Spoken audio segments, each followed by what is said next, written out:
English నేర్చుకోవడం అనర్గళంగా మాట్లాడడం మీ కల వెంటనే కాల్ చేసి క్లాసెస్కి రిజిస్టర్ అవ్వండి. Hello weavers, welcome back to our channel. ప్రస్తుతం మనతో పాటు ఉన్నారు 25 ఇయర్స్ నుంచి అమెరికాలో ఉంటున్నటువంటి ఎంఎన్స్ ఎగ్జిక్యూటివ్ వీరభద్రరావు గారు. సార్తో మాట్లాడండి. నమస్తే సార్. నమస్తే అమ్మ.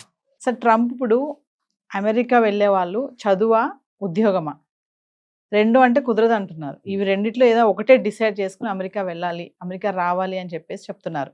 అంటే ఇప్పుడు దీన్ని చూసుకుంటే మీరు అంటే చదువా ఉద్యోగమా అంటే ఏం చెప్తారు? మీరు అక్కడ ఉంటున్నారు కాబట్టి మీకు అక్కడ ఉన్నటువంటి పరిస్థితులు అన్నీ అర్థమవుతున్నాయి కాబట్టి ఇప్పుడు వెళ్ళాలనుకునే వాళ్ళకి చదువుకోవడానికే వెళ్ళాలా, లేకపోతే వద్దు జాబ్ చేయడానికి వెళ్ళాలా అంటే ఏం రెండు కూడా అక్కడ చేయొచ్చా? చేస్తే వచ్చినటువంటి ప్రాబ్లమ్స్ ఏంటి?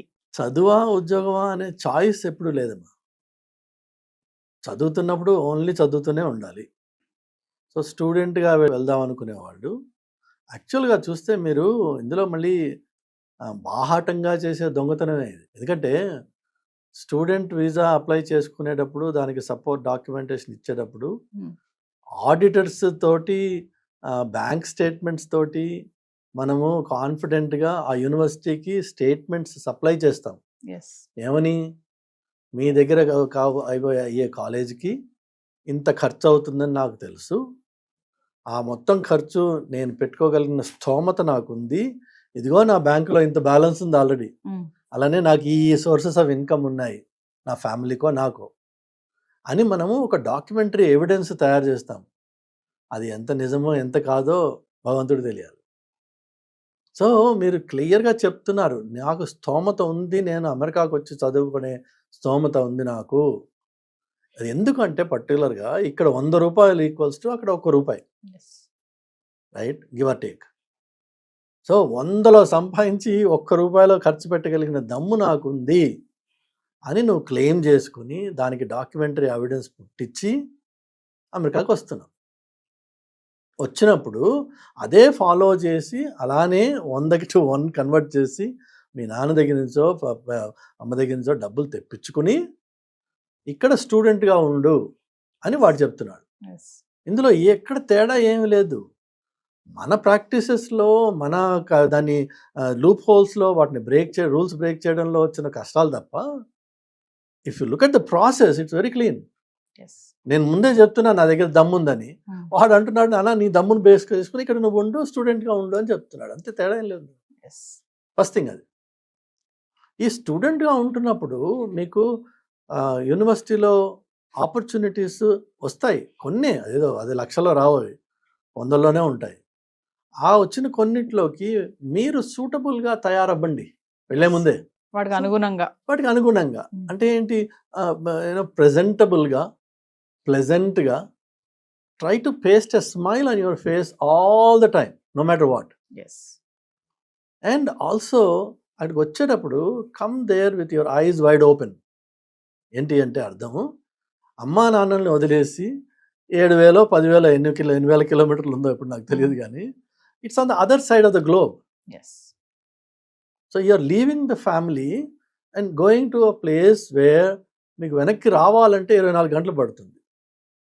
ఈ విషయం తెలిసే వెళ్తున్నారు మీరు ఇంట్లోంచి, తెలుసుకుని వెళ్ళండి. అప్పుడు మీకు ఏంటంటే అక్కడికి వెళ్ళాక కంప్లైంట్స్ మొదలు పెట్టరు. ఒంటరితనం అనే ఫీలింగ్ వస్తే దాన్ని ఎట్లా హ్యాండిల్ చేయాలనే మెకానిజం గురించి ముందే ఆలోచించండి. అందుకని అక్కడికి వెళ్ళాక అమ్మ అని నాన్న అని ఏడిస్తే జరిగేది ఏం లేదు తేడా. చివరికి ఏంటంటే ఆ డబ్బులు వదిలేసుకుని ఇంటికి వచ్చేయాలి, మనకు రెడీ కాదు మనం దానికి. సో ఈ విషయం కూడా అర్థం చేసుకోవాలి పిల్లలు. దెన్ నీకు ఒకవేళ ముందే ప్రిపేర్ అయ్యి నువ్వు ఆ basic decorum and etiquette and communication maintain చేసుకోగలిగితే, నేర్చుకుని ఇక్కడ దానికి ఎన్నో వీడియోస్ ఉన్నాయి ఆన్లైన్లో, మీరు చూడొచ్చు. ఒక ఆవరగా తిరిగే పిల్లాడికి ఒక ప్రొఫెషనల్గా ఉండే ఒక కుర్రాడికి మధ్యలో తేడా ఏంటి? Where do I want to be? ఎవరన్నా నన్ను చూస్తే నన్ను ఇటేస్తారా అట్టేస్తారా? దానికి ఎవరో బయటవాడు వచ్చి మనకి ఇవాల్యుయేట్ చేసి చెప్పక్కర్లా.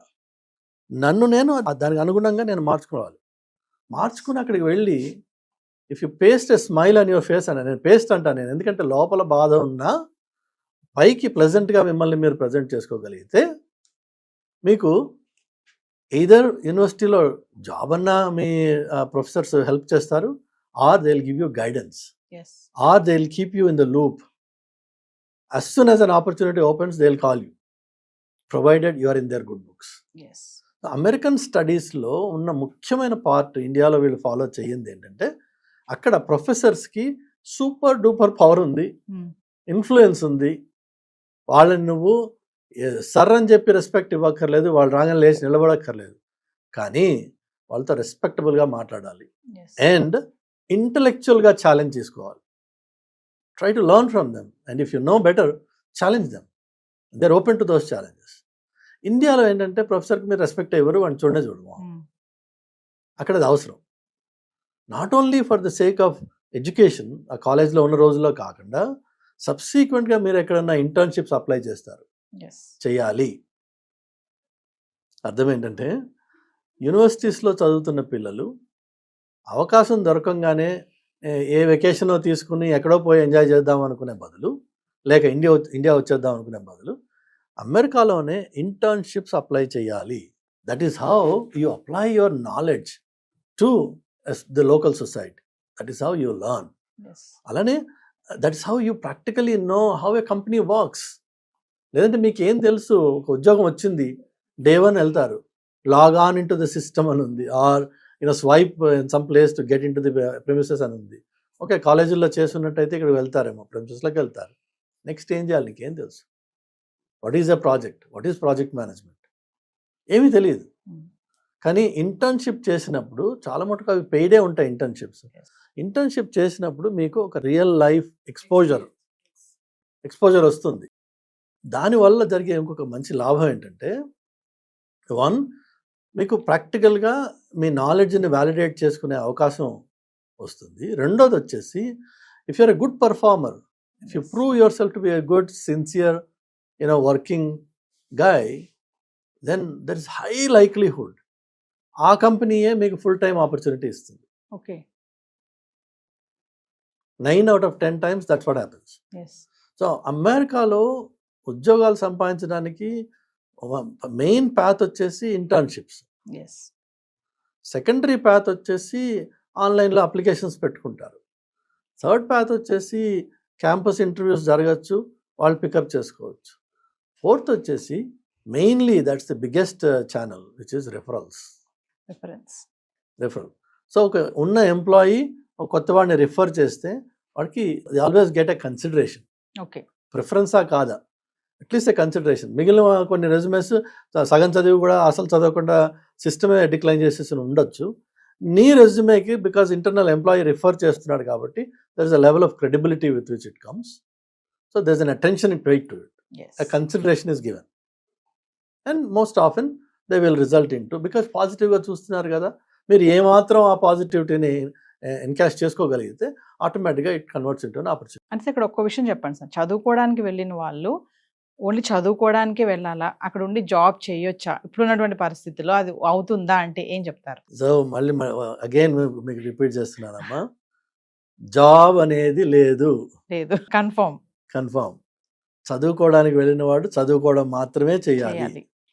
ఈ అవుట్ సైడ్ ఆడ్ జాబ్స్ అంటారు దాన్ని. It's not a job. So ఆ కూలి పని, కూలినాలి, అది లీగల్గా చేసుకునే హక్కు లేదు మీకు. బికాజ్ లైక్ ఐ సెడ్, మీరు అప్ఫ్రంట్ చెప్పారు గవర్నమెంట్కి, నా దగ్గర దమ్ముంది, నేను డబ్బులు కట్టగలను ఈ కోర్స్కి అని చెప్పి నువ్వు వచ్చావు కంట్రీలోకి. ఈ రోజున నేను జాబ్ చేసే చదవగలను, నా వల్ల కాదు ఇదని ఎలా చెప్తావు? అంటే ఆ రోజున పెట్టిన కాగితం తప్పనమాట. So there is a high likelihood that they will get you on fraudulent documents. ఒకవేళ they want to go to that level, they can say that your very application initially was fraud. అన్ఫార్చునేట్గా వాళ్ళు చెయ్యరు. మంచి ఫ్రాడ్స్నే పట్టుకుని వాళ్ళు వదిలేశారు. They just deported from the country. So job అనేది స్టూడెంట్కి you just forget about it. ఆ ఛాన్సే లేదు, మీకు ఎలిజిబిలిటీ లేదు. మీకు ఏమైనా ఇస్తే హార్డ్ వర్క్ ఏదో ఇస్తున్నారు కొంతమంది, ఆ హార్డ్ వర్క్కి మీకు క్యాష్ ఇస్తున్నారు, అది ఇల్లీగల్. అది